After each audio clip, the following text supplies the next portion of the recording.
We're coming back from the Bremerton Heavy Weather Cruise, Roach Harbor Yacht Club. Let's take a peek outside. Not too bad.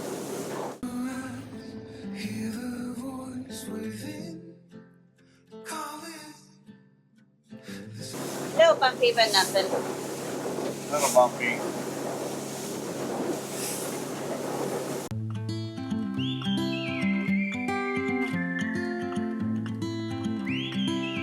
And I'm sporting my new SE5 modified channel serving edition prop.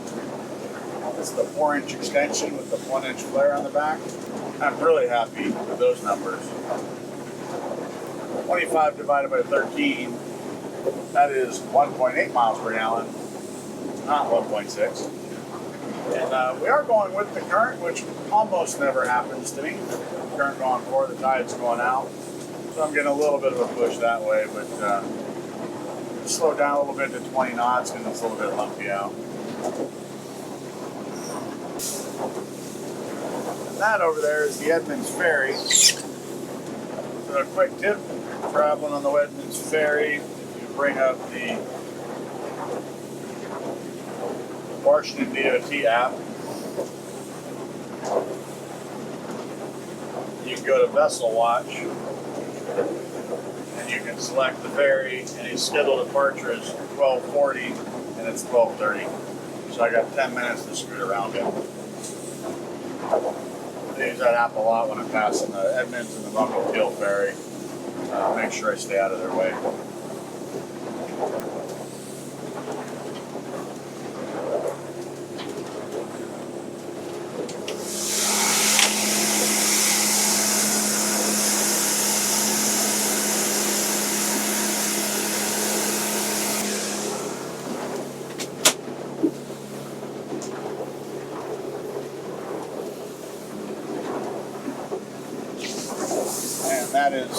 That's Edmonds right up over there.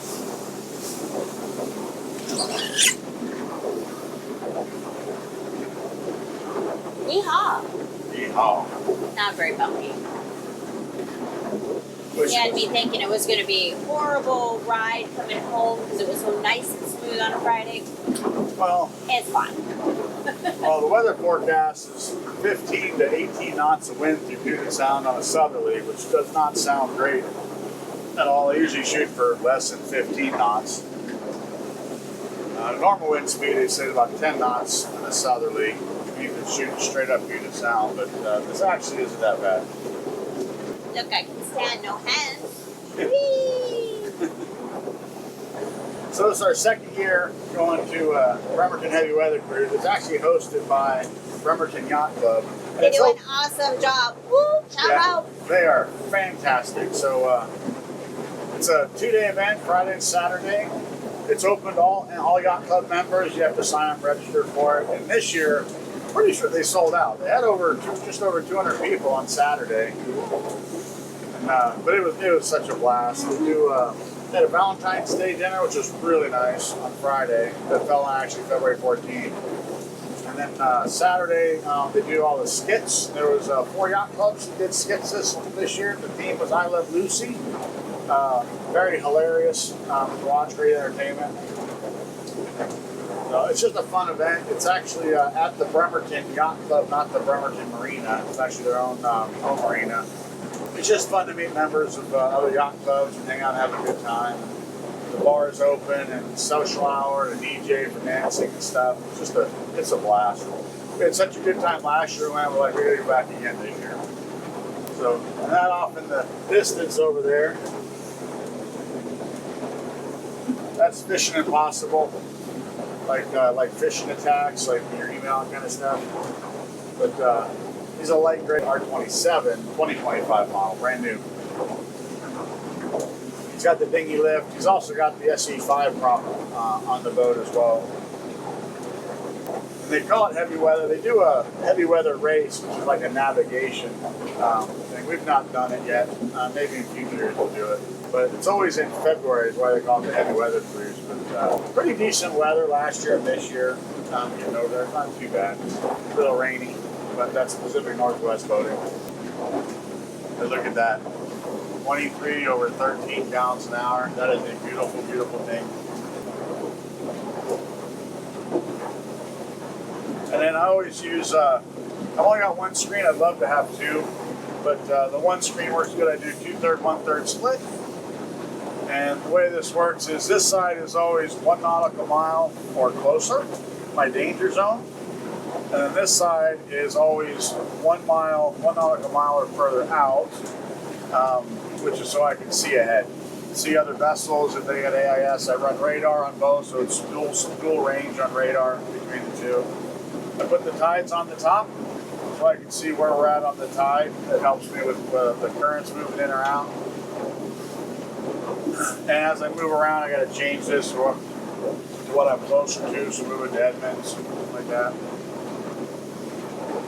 And then on my coolant temperature stuff, I always run this. On every screen, it's the same top to bottom for me. Coolant temp, if I was to get some kelp wrapped around my outboard and we couldn't suck in coolant water, that'll go high, and I can just shut the engine off quick and want to know it right away. Oil pressure, if I lost that for any reason, I want to know that right away. Speed, obviously, gallons per hour. I always do speed over gallons per hour because you divide the two and that's your actual miles per gallon. And then how much gas I got left in the tank. I don't ever want to run out of fuel. And depth in the bottom right-hand corner because I don't ever want to run out of water. So every screen I jump to, this is the same across the board. So if I go to the navigation chart, it's the same. If I go to a single radar screen, it's the same. Every screen, and that's the most important thing to me, maneuvering watch, that's the same. Right? That way my eyes get used to always looking for the safety zones and your mission critical stuff for the boat. And I do 2 radar screens. This is my cruising screen when I'm up on plane. And there's one other feature to talk about too, is the radar look ahead. I go over here, hit radar, hit options, radar setup and appearance, look ahead. Set this to like 13 knots. What that'll do is when I'm moving fast, it moves me down because I care about more what's in front of me and less about what's behind me. And if I slow down below 13 knots, then I'm going to run a single radar and it's going to move me to the center of the screen. So but radar look ahead is a really cool feature to use.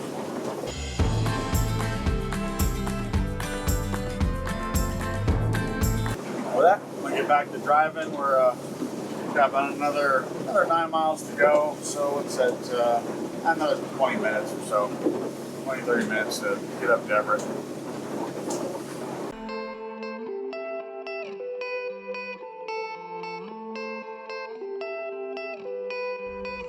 If you enjoyed this video, click the link to watch another. And don't forget to like and subscribe as it really helps us out. Thanks for watching.